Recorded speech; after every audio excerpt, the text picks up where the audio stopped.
Hello, podcast 16. This one may be a little shorter. I'm here working with my animals. It's kind of cold in here, so I've got like my multiple jackets on and stuff because it's kind of a storage area.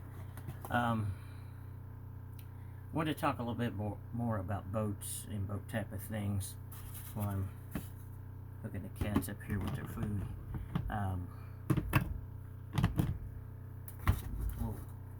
Notice I'm a high recommender of Friskies, canned food and dry food. I also have some Purina. It's not in the bag, but some Purina all natural stuff. A little higher end food, but a little higher end than the Friskies, but it's really good natural food. So, some other things that happen in a boat. My dad and I used to go fishing a lot, like in a little John boat, and there's little flat bottom boats.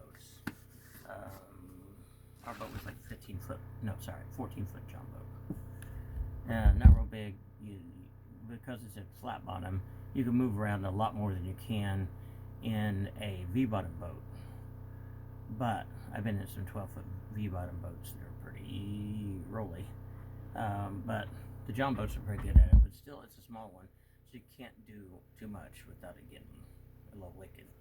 So we were out Salamonie Reservoir and kind of northern, not far northern India, but kind of central northern Indiana. And Salamonie Reservoir is awesome, but it's an area between a reservoir that used to be fields, wooded areas. In fact, they even had to like put at least one town underwater. They had to exhume the people in the cemetery and move them to another cemetery. I won't read the details about why and all that kind of thing, but anyway, so I got a little bitty spider trying to get into the cat food. I just get that dude out there so he didn't get smashed or eaten. Okay, so we were out there one day, just my dad and I, in this little flat bottom John boat, I think 14 foot. And we'd had one when I was younger that was painted green, and my dad had made these little crisscross lattices deals so we could get up all of the water, because you would get a little bit of water coming in and over time, and get splashed in as well and stuff like that. And so we would sit up on top of his kids and with our little boat cushions and life jackets and things and stay out of the water. This one didn't have that, but we're adults, we could sit up on the seats and that type of thing. So because this is some areas that had been forested and were flooded back, I don't know when it was, sometime in the 60s, I think, when they originally did it, the U.S. Army Corps of Engineers. We were out there amongst a lot of old trees. There's no leaves or anything anymore. They're dead or dormant, and they're covered partially with water, and then the tops stick out. We got stuck on the top of one that didn't come clear to the top of the water. So I would guess the John boat probably sits maybe like that down in the water, maybe like that, with the weight of the people and the gear and stuff in it. And so a tree that come up to the top, the boat sticks right on the top of it. Now, I don't know how tall the trees were there. I would bet we were probably up a good 30 foot or somewhere, maybe more from the bottom. You can't touch the ground with an oar at the bottom. You can't hit any other trees with the oar. You can't do anything. You're stuck. You can't rock too much. We tried rocking the boat a little bit to see if it would get loose. It wouldn't. Now, easiest way to get them off there was for one or both of us to get out. And I was thinking about doing that, putting on a life jacket and carefully getting out of the boat. But that's if necessary, so that my dad could float off of it, get my weight out of the boat. Maybe it would come up, or being able to get in there and push the boat off, because I have spent a lot of time actually swimming in the water, skin diving and stuff, being an aquatic biologist. But we both talked over. Neither one of us thought that was a very good idea, because there's these treetops and stuff sticking in there. You could get gored, mangled, paralyzed, killed. You could get stuck under the water. It's just not a good idea. So we had to take it in. Eventually I took an oar and pushed back under the boat. You had to do it gently because you want to flip the boat. You don't want to go down in that. and it took some time. We were just gently rocking the boat, pushing off the tree top that we were stuck on to get loose. But it was kind of harrowing for a while there. So that's one story. Now, there's a place we used to go as a kid, because I guess my mom's family would go all up there, and there was these little cabins that you could rent, and they were really like for fishing cabins, but you could go up there and just stay.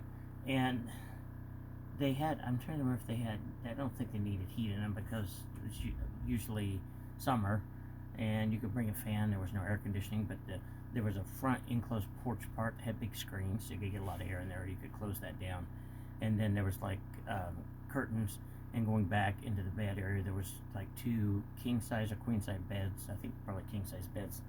And so we would go there. My mom and dad sleep in one bed. My sister and I, because we were little kids, would sleep in another bed. And then later, when my brother came along, it was just a little bitty kid. He would go with us. I don't know if he slept with us or between mom and dad or whatnot. But anyway, we were up there, and we'd go up there a lot.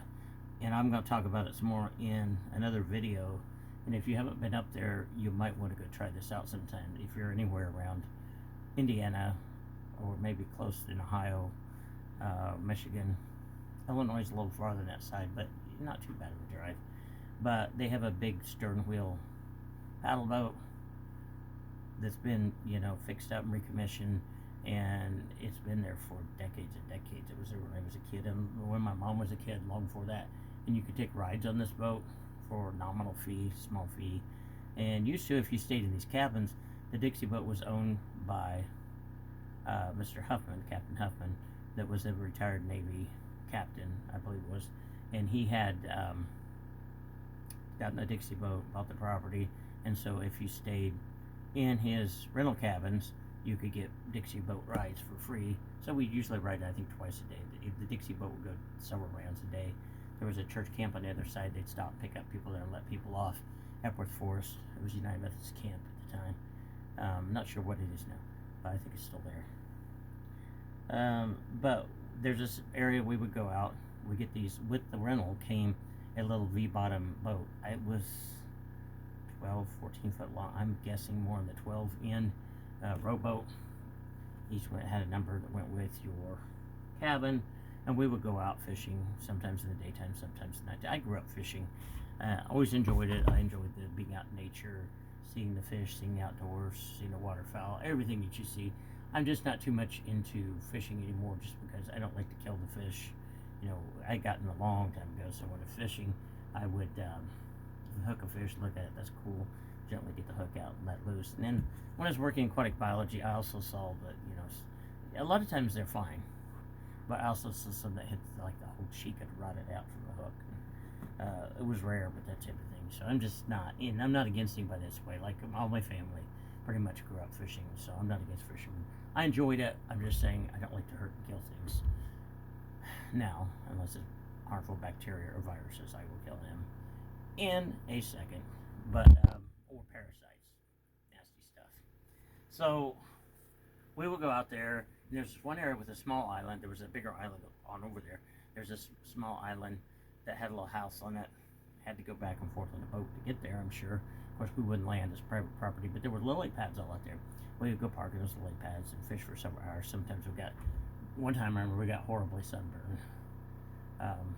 Mom and sister are a little darker complected than I am. My dad, the little brother, and I are all really light complected, fair skin, and blue eyes, blonde hair. My dad had blonde hair growing up, and then it turned dark brown. So we burnt really easily, but we all got really badly burnt. We learned to put on sunscreen and not spend so many hours out there. When you're sitting by the water, by the way, the sunlight reflects off the water. It burns you faster and worse. Or if you're swimming, most of the time your head's up, your face can get really sunburned. Your ears, your face, your neck. If your shoulders are up, they'll get nailed too. Plus, if you're just right below the water, if you're very far below the water, down here, you're not going to get sunburned, but your shoulders and stuff, you're spending part-time up and part-time just below the water, you can get some penetration of that ultraviolet light and magnified and fries something out of your skin. So we were out there, and I was a stupid little kid. I don't know, I guess 9, 10 years old. My dad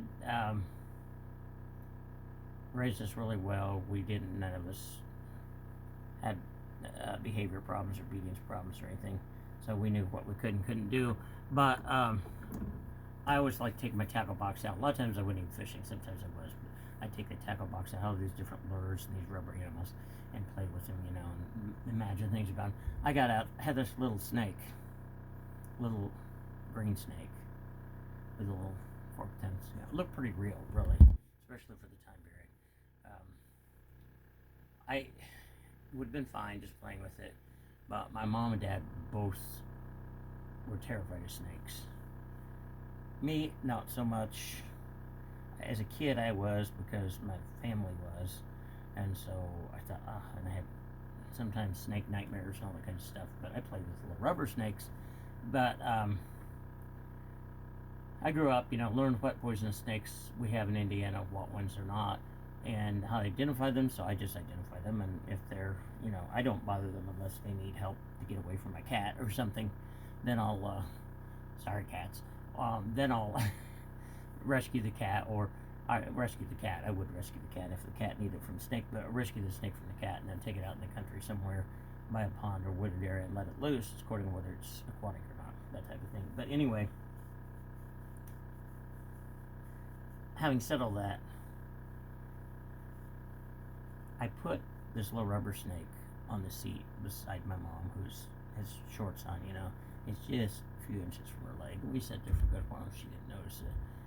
When she noticed it, she stood up in the boat. Now, at the time, I couldn't swim. I learned to swim when I was in high school, and in phys ed, we had a swimming pool, and I learned there. Once I learned to float, it was easy then, and then since then I've been like a fish in the water.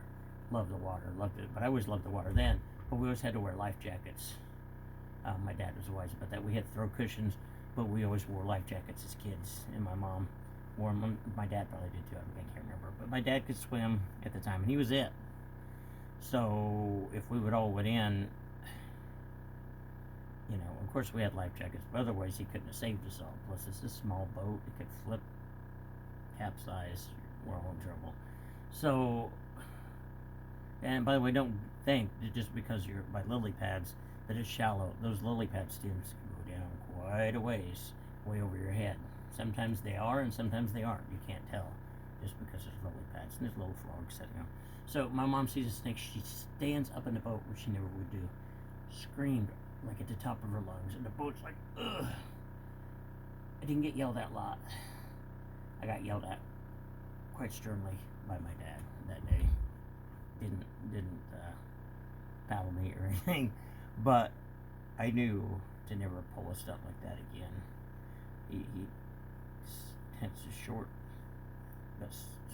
stern. Never do that again. What could have happened to us all? Blah blah blah. Why you scared your mom like that? So I had to put the snake up. Never do that again. Learn from that mistake. My mom took a little while to recover. I'm sure it probably frightened my dad too, because he didn't know what the crap happened. And maybe he looked over and thought it was a real snake. Because we're lily pads, maybe it crawled up into the boat. So that was the last time I did something like that. I would do stupid crap like that though as a kid. I used to have this red rubber crab with pinchers, and I put it up. I think I did it on purpose. I don't know why else it would have been up there.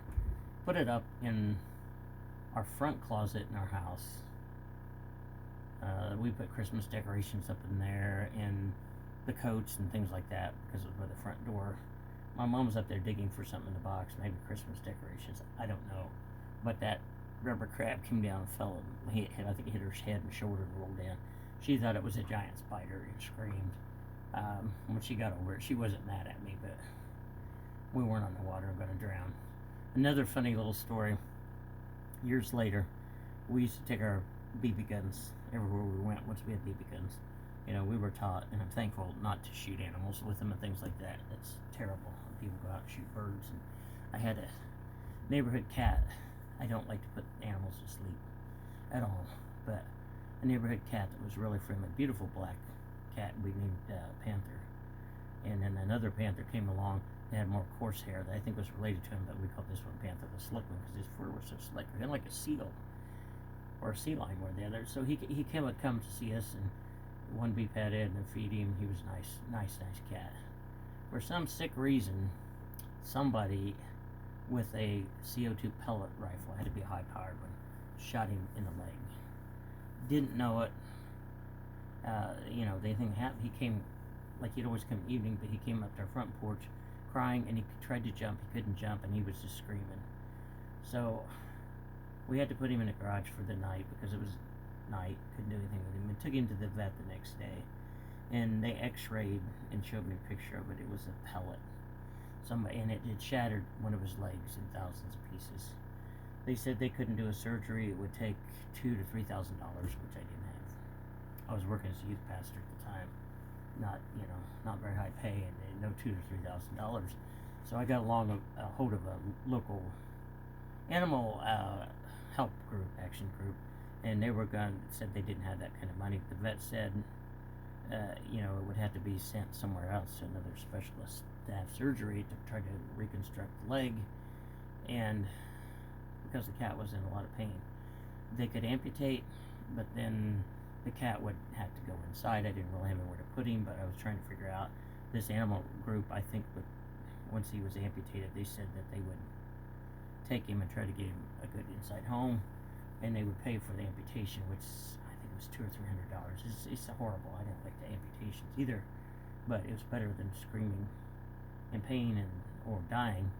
But they said, the vet needed, before they did all that, to test for feline leukemia and feline FIV, feline immunodeficiency virus. And because it was pointless to do the surgery and all that, he probably wouldn't make it because of complications. If he did, he'd go through all that pain and suffering and amputation, and just to die, maybe a few months later. And,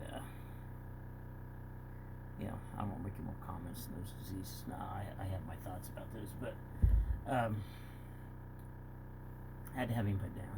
It was hard, and most of the time I'm being funny in these videos. I won't go on about it, but, I don't cry easy, but that one tore me up.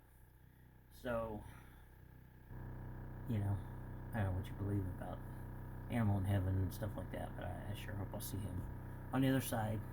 Awesome cat. Getting back to the funny stories, so this is why, use your pellet guns, your rifles, your BB guns, etc. smartly. We would shoot at targets. We would shoot at trees and stuff. They weren't CO2. It was just regular BBs. So we had them in a boat. We were going down the river. I can't remember if he was rowing, or I think we had a little bitty tiny one-cylinder gas engine, 2-cycle, and just going down this river. And it was cool. We were looking like my brother was shooting things, just trees and cans and stuff you see on the bank. And as we kept going, it's down the river, because we're going like this way, boom, boom, boom, boom, boom. Pretty soon, he was going back, looking at the targets he was trying to hit. BB started whizzing past my dad's here. Another time my dad got rather stern. Took the BB gun from him. He got it back, but laid it on the boat. Of course, my brother and I, we would get really find humor in these kind of things. We were trying not to laugh because my dad was ticked off. We're looking at each other. And it was pretty funny.